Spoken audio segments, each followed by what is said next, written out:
Assalamualaikum warahmatullahi wabarakatuh. Welcome back to our morphology course, and we have reached into the 14th meeting. With today's topic is about the blending and acronym.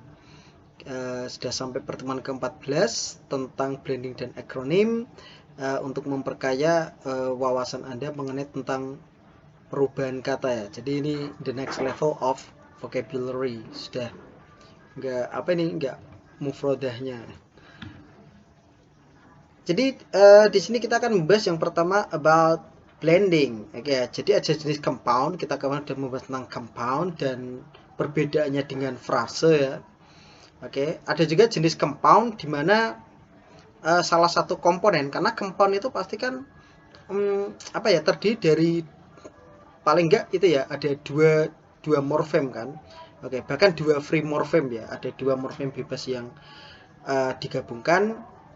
Sementara salah satu komponen dari morfem tersebut itu dihilangkan. Maksudnya komponennya berarti kan alfabetnya ya, atau suku katanya ya, secara silabelnya. Oke, contohnya ada smoke, memakai G ya, smoke, rain, smoke. Oke, yang berasal dari smoke dan fog. Jadi asap dan kabut ya, jadi asap yang tebal itu smoke. Oke, ada juga talkathon, ada talk marathon, ada juga cheeseburger misalnya, yakni cheese hamburger. Banyak sekali ya, ada infotainment, information and entertainment. Oke, apalagi yang pasti ada banyak sekali ya. Oke, ada juga misalnya apa? Newscast. Oke ya, news broadcast. Oke, yang apa itu? Penyiar berita. Oke. Itu namanya yang kita sebut blending. Oke, jadi blending itu adalah penggabungan dua kata. Oke, kita pakai bahasa awam saja. Ada dua kata yang digabungkan dengan saling menghilangkan sedikit bagiannya. Oke, contohnya tadi ya, infotainment, information, entertainment. Nah, seperti itu. Oke, and ada juga the most extreme kind of truncation that a component of a blend can undergo is reduction to just one sound or letter, usually in the first. Ada juga ya ini truncation. Truncation itu berarti pemangkasan. Oke. Pemangkasan dari komponen yang kita blend hingga hanya menyisakan satu huruf saja.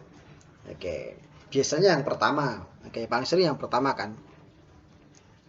Dan blending tersebut kita sebut sebagai akronim. Oke. Nah, akronim itu adalah suatu singkatan. Biasanya itu mengambil huruf yang paling depan ya. Contohnya nih ya, NATO, North Atlantic Treaty Organization, atau mungkin yang sonar itu ya, sound navigation and ranging, radar, radio detecting and ranging. Bahkan ada satu benda yang mungkin Anda belum sadar kalau itu merupakan akronim, yakni mouse. Anda mungkin menyebut mouse karena bentuknya kayak tikus. Oke, jadi kalau misalnya mouse-nya wireless gitu, apakah Anda pernah ketemu tikus yang nggak punya buntut?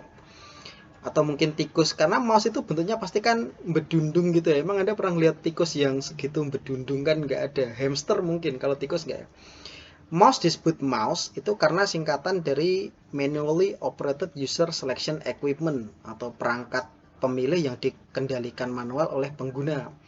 Oke, maka mufrodnya memang mouse, tapi jamaknya bukan mice seperti tikus yang hewan ya. Jamaknya tetap mouses. Oke, karena itu akronim ya, bukan nama benda.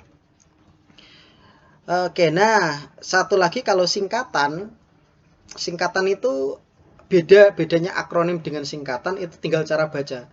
Stein dan Uin itu kita maksudnya ke akronim ya, karena kita baca itu. Tapi kalau IAIN kan enggak ya. IAIN itu maksudnya ke singkatan ya, abbreviation, bukan akronim. Karena kecuali kita bacanya IAIN, yang mana itu tidak legal ya. IAIN aja biar cepet.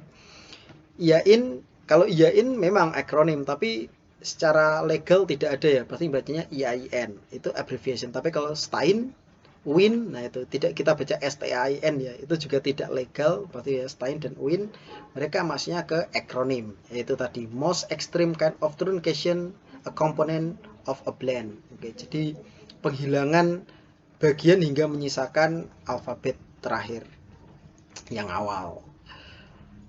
Oke, well, nah jadi memang apa ya, untuk apa ini, pembuatan blending dan akronim ini merupakan salah satu cara untuk kita menciptakan kosakata baru. Oke kan? Ternyata singkatan itu bisa jadi kosakata. Ya, tadi kan seperti kata mouse. Kata mouse kan juga apa itu? Anda nggak sadar kalau itu sebetulnya itu bukanlah isim, itu hanyalah itu sebetulnya adalah sebuah singkatan kan sebenarnya. Tapi karena Anda belum tahu, maka pasti Anda anggap itu sebuah kata benda. Oke ya. Oke, nah kebanyakan compound di sini, oke, dalam vocabulary bahasa Inggris, oke, terutama bagian teknis ya, biasanya ada banyak yang merupakan combining form. Oke, combining form di sini, ini biasanya kita menggunakan bahasa-bahasa yang Latin ya, anthropology, sociology, kardiogram, biology, oke, seperti itu. Contohnya nih kita ambil yang anthropology, itu kan memang berasal dari kata antropo yang berarti manusia dan ologi atau logi yang artinya ilmu ya. Jadi antropologi itu memang ilmu tentang manusia. Oke, yang mempelajari tentang manusia. Misalnya juga ini kata helikopter. Anda mungkin merasa mungkin helikopter mungkin berasal dari dua kata heli dan kopter. Padahal bukan ya. Penciptanya yang pertama siapa itu ya? Konseptornya Galileo. Oke. Nah, itu karena dasar dari kata Yunani ya, itu berasal dari kata heliko dan Peter ya. Oke, heliko dan Peter, baling-baling yang berputar. Ya, seperti itu ya. Heliko Peter, bukan heli dan kopter. Tapi kita sudah terbiasa helikopter, bahkan bahasa Indonesia pun PWBU tetap menyebutnya helikopter, tidak menyebut apa baling-baling bambu gitu kan enggak ya. Oke, jadi memang ada banyak kata yang kita serap dari bahasa asing menjadi bahasa lumrah dalam hal ini in English ya. Jadi bahasa Inggris itu memang menyerap apa itu namanya ya, meminjam bahasa Latin untuk dimasukkan ke dalam bahasa Inggrisnya. Anda kalau kita ngomong biologi pasti Anda mikirnya itu bahasa Inggris kan. Oke, tidak mikir itu bahasa Yunani kan, seperti itu tidak mungkin. Oke, ini ya seperti itu. Jadi ini tentang wawasan tentang kata-kata baru, bahwa kata-kata itu tidak serta-merta 100% itu native language, tapi merupakan serapan. Termasuk ini lampu. Nah, itu yang duluan niru siapa? Kita atau Amerika? Kan seperti itu. Oke, yang pasti it is not original. Kalau ada bahasa yang sama, ketoknya itu tidak original kan seperti itu. Salah satunya niron. Oke, ini cuma pembahasan singkat bahwa ya mereka itu bahasa-bahasa tadi, bahasa Inggris yang akhirnya menjadi bahasa kita juga ya, biologi, fisika, ya, seperti itu. Nyatanya itu berasal dari bahasa Yunani atau Latin. Oke, dengan meminjam itu, dengan memakai teknik dalam bahasa Inggris ya tadi blending, blending sama abbreviation tadi, akronim, maka jadilah itu bahasa Inggris yang kita akui. So that's it about morphology class today. Let's continue our discussion in our group. If you have any question, and if you don't have but you want to add on something, also please discuss everything in our group. Okay guys, that's it for today. Thank you for attention and wabillahi hidayah. Wassalamualaikum warahmatullahi wabarakatuh.